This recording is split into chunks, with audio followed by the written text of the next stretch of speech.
కాయేన మనసా బుద్ధ్యా కేవలైరింద్రియైరపి యోగినః కర్మ కుర్వంతి సంగం త్యక్త్వాత్మశుద్ధయే.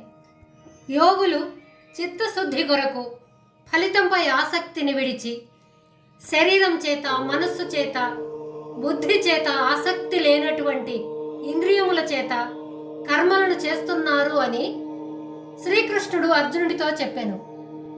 ఫలితంపై ఆసక్తిని విడిచిన వారికి చిత్తశుద్ధి కలుగుతుంది. యోగులు తమ చిత్తశుద్ధి కొరకు శరీరముతో, మనస్సుతో, బుద్ధితోనూ కోరిక గాని కోపం గాని లేని ఇంద్రియముల చేత ప్రపంచంలోని అన్ని విషయాలను మనస్సులో విడిచిపెట్టి ఫలితంపై ఆశ లేకుండా కర్మలను చేస్తున్నారు.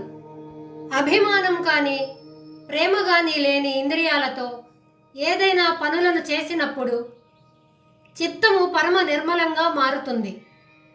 మోక్షప్రాప్తికి అవసరమైన జ్ఞానము ఉదయించుటకు మనస్సు నిర్మలంగా ఉండటము అత్యవసరము.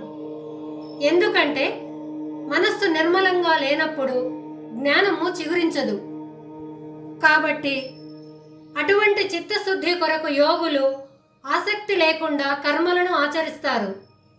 జ్ఞానమును పొందిన తర్వాత కూడా మహనీయులు, ముముక్షువులు ఫలితంపై ఆశ లేకుండా అభిమానం లేని తన దేహేంద్రియాలతో కర్మలను చేస్తూ తమ జీవయాత్ర గాని లోకమునకు మంచి చేసే కార్యములను గాని చేస్తుంటారు.